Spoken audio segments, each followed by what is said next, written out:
तो कैसे हो मेरे कलेजे को टुकड़ो। आज मैं जा रहा हूँ अपनी बुआ के घर पूरे 10 सालों के बाद। अब मैं 10 सालों के बाद क्यों जा रहा हूँ ये चीज आपको बाद में पता चलेगी, लेकिन फिलहाल के लिए इतना बता दे सकता हूँ क्योंकि मेरा दोस्त आज मुझसे मिलने की बहुत जिद कर रहा है। और सबसे बड़ी बात है, मैं अपनी बुआ के घर बाइक से जा रहा हूँ और बाइक से जाना मेरे लिए थोड़ा सा रिस्की है क्योंकि बुआ का घर यहाँ से लगभग 70 से 80 किलोमीटर दूर है। और इस बीच हम लोग क्या क्या करेंगे वो चीजें तो आपको आगे पता चलेगा। फिलहाल के लिए इतना कह सकता हूँ कि ये जो ट्रेवल वाला ब्लॉग है इसमें आपको बहुत ही मजा आने वाला है। तो मेरे साथ बने रहो, पेशेंस रख लो दिल थाम के, क्योंकि मैं आपको दिखाने वाला हूँ बहुत ही अच्छी अच्छी चीजें। एक जो सबसे जरूरी चीज है वो चीज तो मैं आपको बताना भूल गया, क्योंकि मुझे पप्पा के लिए दवाई लेके जाना, उनकी तबीयत बहुत खराब है। तो इसीलिए अभी मेडिकल पे आ चुके हैं और पप्पा के लिए दवाई ले रहे हैं। तो अभी भैया तो है नहीं, तो भैया को आ जाने दीजिए, उसके बाद दवाई लेते हैं फिर जाते हैं। गाइस, इस मेडिकल से मैंने 2 से 3 हजार का दवा पप्पा के लिए ले लिया क्योंकि पप्पा के पैर में प्रॉब्लम है, किसी वजह से उनके लिए ज्यादा दवाई लेना पड़ेगा। तब हम लोग रेडी हो चुके हैं, अब निकलते हैं बुआ के घर के लिए। तो गाइस, हम लोग फाइनली अगर पहुंच चुके हैं। अब यहाँ पर नगर में थोड़ा सा नाश्ता करेंगे, पकौड़े खाएंगे, उसके बाद मस्त यहाँ से निकलते हैं। तो अभी थोड़ी देर के लिए हम लोग यहाँ पर ब्रेक लिए पानी पीने के लिए, पानी पीते हैं, उसके बाद मस्त यहाँ से चलते हैं। उसके बाद मैं और मेरी बहन मस्त पकौड़ी खाते हैं, उसके बाद पकौड़ी खाने के बाद निकल जाते हैं। गाइस, आप लोग सोच रहे होंगे कि मैं टूटा फूटा मकान क्यों दिखा रहा हूँ, लेकिन गाइस ये टूटा फूटा मकान नहीं है, मेरे बचपन का स्कूल है जिसके लिए मैं बहुत ही एक्साइटेड था। क्यों था मैं बता। तो गाइस, सबकी जिंदगी में कुछ ना कुछ खास होता है। मेरी जिंदगी के सबसे खास पल यहीं पर गुजरे हैं।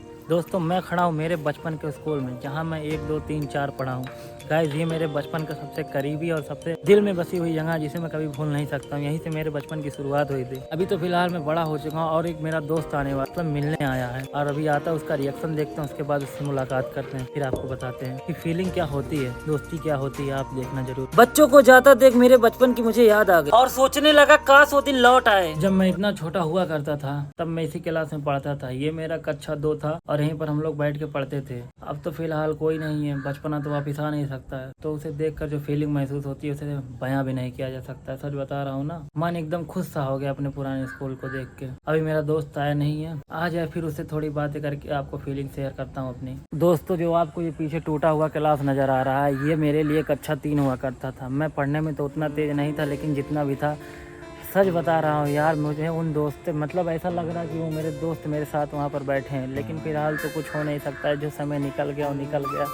और क्या ही बताऊँ यार, उनकी आज बहुत याद आ रही है। मतलब कहना ये चाहता हूँ कि पता नहीं कोई मुझे याद करता होगा या नहीं याद करता होगा इस समय, लेकिन मैं तो सबको याद कर रहा हूँ। और इस वक्त को मुझे लगभग मेरे ख्याल से 12 साल तो हो गए होंगे, और इतना समझ लो कि 10, 12, 14 साल तो हो गए होंगे यार। जब मैं 3 में पढ़ता था, अभी तो मैं फिलहाल ग्रेजुएशन मेरा कंप्लीट हो चुका है। तो ये बात कितनी पुरानी है मेरी बातों और मेरे आवाज से तो आपको पता चल रहा होगा। और क्या है बताऊं यार। गाइस, ये वही फील्ड है जिस फील्ड में मैं बचपन में दौड़ा करता था। फील्ड तो आज भी है, लेकिन वो बचपना चला गया जो लौट कर कभी वापस नहीं आ सकता। मेरा दोस्त मुझसे मिलने नहीं आ सकता है क्योंकि उसके रिलेशन में किसी का एक्सीडेंट हो गया हुआ, उसे अस्पताल पहुंचाने जा रहा है। तो अब मुझे खुद ही उससे मिलने के लिए अस्पताल में जाना पड़ेगा। तो गाइस, आज के लिए सॉरी यार, माफ कर देना प्लीज।